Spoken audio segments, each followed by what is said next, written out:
Hello friends, हमारे YouTube channel PLC tech world में आपका एक बार फिर से स्वागत है। तो इस वीडियो में हम डिस्कस करेंगे इंडस्ट्रियल ऑटोमेशन के जॉब इंटरव्यू में पूछे जाने वाले क्वेश्चंस के बारे में। साथ ही इस वीडियो में हम उन क्वेश्चंस के आंसर भी डिस्कस करेंगे। तो जब भी आप इंडस्ट्रियल ऑटोमेशन के जॉब इंटरव्यू के लिए जाएं, इन क्वेश्चंस के आंसर आपको पता होना चाहिए। तो फ्रेंड्स, ये ऐसे इंटरव्यू क्वेश्चंस हैं जो एक फ्रेशर से साथ ही साथ किसी एक्सपीरियंस इंजीनियर से दोनों से पूछे जा सकते हैं। इसके अलावा मैं आपको बता दूं, अगर आप इंडस्ट्रियल ऑटोमेशन फील्ड से जुड़े हुए हैं तो हमारे चैनल को सब्सक्राइब कर सकते हैं, क्योंकि हम इंडस्ट्रियल ऑटोमेशन फील्ड से जुड़ी हुई नॉलेज शेयर करते रहते हैं। उससे आपको आपकी प्रोफेशनल ग्रोथ में हेल्प मिलेगी। इसके अलावा अगर कोई इंडस्ट्रियल ऑटोमेशन के किसी भी फील्ड में ट्रेनिंग करना चाहता है, जैसे PLC programming, HMI programming, servo programming, SCADA programming, VFD programming, ये सब सीखना चाहते हो, इसके अलावा पैनल डिजाइनिंग, ये सब सीख सकते हो। ठीक है ना? तो उसके लिए हमारे जो ऑफलाइन और ऑनलाइन कोर्सेज हैं वो ज्वाइन कर सकते हो। और जो प्रोफेशनल्स हैं उनके लिए हम स्पेशल टाइम पर ट्रेनिंग प्रोवाइड करते हैं, जिससे वो जॉब के साथ में ट्रेनिंग कर सकते हैं। तो फ्रेंड्स, आइए स्टार्ट करते हैं।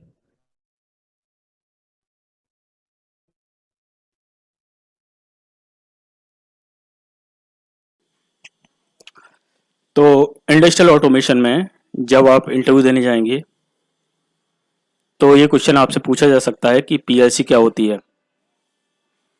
तो इसका आंसर है पीएलसी एक micro processor based solid state device होती है जो लॉजिक गेट के प्रिंसिपल पर काम करती है। और इसके अलावा आपको पता होना चाहिए जो सॉलिड स्टेट डिवाइस होती हैं वो सेमी कंडक्टर कंपोनेंट्स यूज करके बनाई जाती हैं।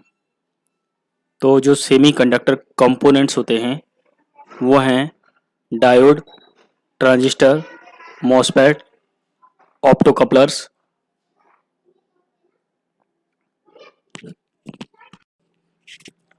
जो दूसरा क्वेश्चन है आपसे पूछा जा सकता है वो है कि पीएलसी कितने टाइप की होती है। तो जो पीएलसी होती है वो दो टाइप की होती है, जिसमें पहला टाइप है कॉम्पैक्ट पीएलसी और दूसरा टाइप है मॉड्यूलर पीएलसी। तो जो कॉम्पैक्ट पीएलसी होती है, जैसा कि नाम से ही क्लियर हो रहा है, इसमें एक ही यूनिट में input output terminals, memory, CPU and communication port होता है। जबकि जो मॉड्यूलर पीएलसी होती है वो मॉड्यूल्स ऐड कर करके बनाई जाती है। क्वेश्चन नंबर 3, इस क्वेश्चन में आपसे पूछा जा सकता है कि जो मॉड्यूलर पीएलसी होती है उसमें कौन कौन से मॉड्यूल्स होते हैं या फिर कौन कौन से मॉड्यूल्स लगाए जा सकते हैं। तो पहला है पावर सप्लाई मॉड्यूल, दूसरा है सीपीयू मॉड्यूल, तीसरा है इंटरफेस मॉड्यूल, चौथा है सिग्नल मॉड्यूल, पांचवा है फंक्शन मॉड्यूल। यहाँ पर जो चौथा सिग्नल मॉड्यूल है उसमें जो मॉड्यूल्स आते हैं वो होते हैं डिजिटल इनपुट के, डिजिटल आउटपुट के, एनालॉग इनपुट के और एनालॉग आउटपुट के। क्वेश्चन नंबर 4 कि पीएलसी के जो इनपुट टर्मिनल्स होते हैं वो कितने टाइप के होते हैं। तो यहाँ पर आपको बताया गया है जो पीएलसी के इनपुट टर्मिनल्स होते हैं वो 3 टाइप्स के होते हैं, जिसमें पहला है डिजिटल इनपुट, दूसरा है एनालॉग इनपुट और तीसरा है high speed input. Question number 5, जैसे आपसे पूछा गया है कि पीएलसी के इनपुट टर्मिनल्स कितने टाइप के होते हैं, वैसे ही आपसे पूछा जा सकता है कि पीएलसी के आउटपुट टर्मिनल्स कितने टाइप के होते हैं। तो जो पीएलसी के आउटपुट टर्मिनल्स होते हैं वो 3 टाइप्स के होते हैं, जिसमें पहला है डिजिटल आउटपुट, दूसरा है एनालॉग आउटपुट एंड तीसरा है high speed output. Question number 6, इसमें पूछा गया है जो पीएलसी के इनपुट्स होते हैं तो बेस्ड ऑन कंट्रोलिंग और बेस्ड ऑन वायरिंग वो कितने टाइप के होते हैं। तो जो पीएलसी के इनपुट्स होते हैं बेस्ड ऑन कंट्रोलिंग और बेस्ड ऑन वायरिंग वो 3 टाइप्स के होते हैं, source type, sink type, source sink type. तो जो सोर्स और सिंक टाइप दोनों होते हैं उनमें हम ज़रूरत के हिसाब से उनको कन्वर्ट कर सकते हैं। क्वेश्चन नंबर 7, इसमें पूछा गया है जो पीएलसी के आउटपुट्स होते हैं वो कितने टाइप के होते हैं बेस्ड ऑन कंट्रोलिंग या बेस्ड ऑन कंट्रोल वायरिंग। तो इसका आंसर है जो पीएलसी के आउटपुट्स होते हैं बेस्ड ऑन कंट्रोल वायरिंग वो 2 टाइप्स के होते हैं। पहला है रिले टाइप और दूसरा है ट्रांजिस्टर टाइप। इसके बाद जो ट्रांजिस्टर टाइप के आउटपुट होते हैं वो 2 टाइप्स के हो सकते हैं, पीएनपी टाइप और एनपीएन टाइप। क्वेश्चन नंबर 8, इस क्वेश्चन में पूछा गया है कि पीएलसी और स्काडा में क्या डिफरेंस है। तो आइए जानते हैं कि पीएलसी और स्काडा में क्या डिफरेंस है। तो फ्रेंड्स, जो पीएलसी होता है उसकी फुल फॉर्म होती है प्रोग्रामेबल लॉजिक कंट्रोलर। तो यह एक हार्डवेयर बेस्ड कंट्रोलिंग डिवाइस है जिसको आप प्रोग्रामिंग सॉफ्टवेयर की हेल्प से प्रोग्राम कर सकते हो। तो जब आप पीएलसी को प्रोग्राम कर दोगे तो उसके बाद पीएलसी के इनपुट के स्टेटस के अकॉर्डिंग पीएलसी के आउटपुट अपडेट होते हैं या फिर कह सकते हैं कि ऑन और ऑफ होते हैं। और अगर हम स्काडा की बात करें तो स्काडा की फुल फॉर्म होती है supervisory control and data acquisition. तो स्काडा जो होता है वो एक सॉफ्टवेयर होता है जो किसी पीसी में इंस्टॉल कर दिया जाता है। जो स्काडा के मेन फंक्शंस होते हैं वो होते हैं supervising, controlling and data collection.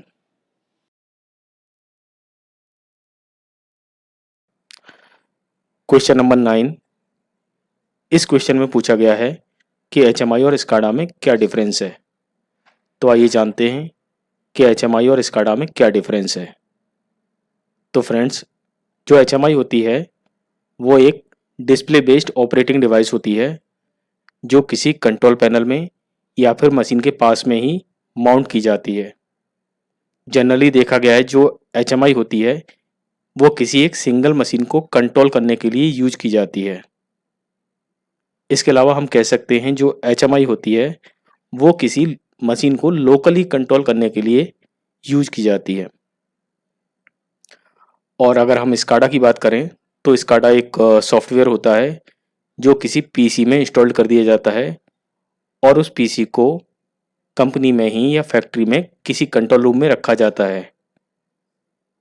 तो स्काडा की हेल्प से हम किसी मशीन को सुपरवाइज कर सकते हैं, कंट्रोल कर सकते हैं और डेटा कलेक्शन कर सकते हैं। जनरली जो स्काडा होता है वो एक से ज़्यादा मशीन को सुपरवाइज, कंट्रोल और उनके डेटा का कलेक्शन करने के लिए यूज किया जाता है।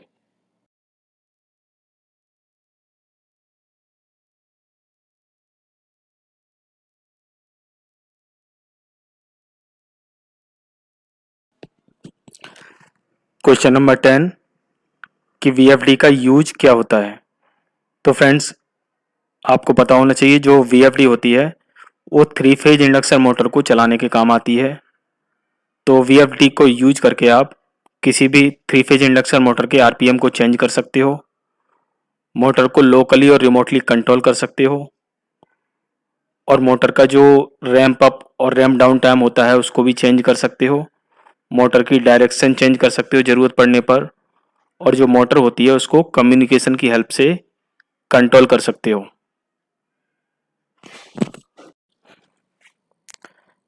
क्वेश्चन नंबर 11, इस क्वेश्चन में पूछा गया है कि जो वीएफडी होता है उसका वर्किंग प्रिंसिपल क्या होता है, या फिर ऐसे पूछा जा सकता है जो वीएफडी होता है वो मोटर की स्पीड को किस तरह से एडजस्ट करता है।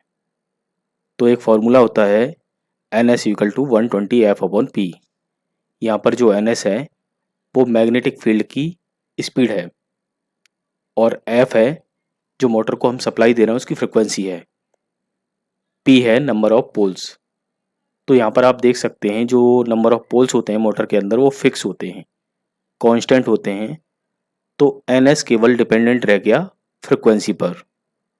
तो NS डायरेक्टली प्रोपोर्शनल होगा फ्रिक्वेंसी के। जैसे जैसे हम मोटर की जो सप्लाई है उसकी फ्रिक्वेंसी को चेंज करेंगे तो NS की वैल्यू चेंज होगी। तो जो NS होता है, मोटर के अंदर जो रोटेटिंग मैग्नेटिक फील्ड होता है उसकी स्पीड होती है ये। तो जैसे जैसे रोटेटिंग मैग्नेटिक फील्ड की स्पीड चेंज होगी तो रोटर की स्पीड भी चेंज होगी। तो इस तरह से ये एक VFD का वर्किंग प्रिंसिपल है।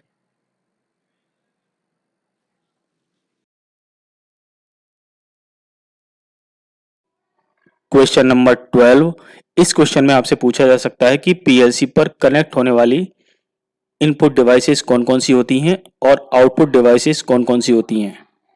तो फ्रेंड्स, जो PLC के इनपुट टर्मिनल्स पर कनेक्ट की जाती हैं वो PLC के लिए इनपुट डिवाइसेस होती हैं, और PLC के आउटपुट टर्मिनल्स पर कनेक्ट की जाती हैं वो PLC के लिए आउटपुट डिवाइसेस होती हैं। तो यहाँ पर आप देख सकते हो, यहाँ पर दो लिस्ट बनाई हुई है हमने। एक लिस्ट है इनपुट डिवाइसेस की और दूसरी लिस्ट है आउटपुट डिवाइसेस की। तो अभी जितने भी हमने इंटरव्यू क्वेश्चंस डिस्कस किए, इन सब के आंसर्स आपको पता होना चाहिए, क्योंकि ये मिनिमम रिक्वायरमेंट है। अगर आप इंडस्ट्रियल ऑटोमेशन में किसी भी जॉब इंटरव्यू के लिए जाते हैं तो ये मिनिमम रिक्वायरमेंट है, ये क्वेश्चंस के आंसर आपको आने ही चाहिए। इसके अलावा हम आगे और भी वीडियोज अपलोड करेंगे, इसके नेक्स्ट लेवल के होंगे वो क्वेश्चंस। तो फ्रेंड्स, अगर ये वीडियो आपको अच्छा लगा तो इस वीडियो को लाइक कीजिए और हमारे साथ कनेक्ट रहने के लिए हमारे चैनल को सब्सक्राइब कीजिए और साथ में बेल आइकन को प्रेस कीजिए, जिससे आपका कोई भी वीडियो मिस ना हो। Thank you.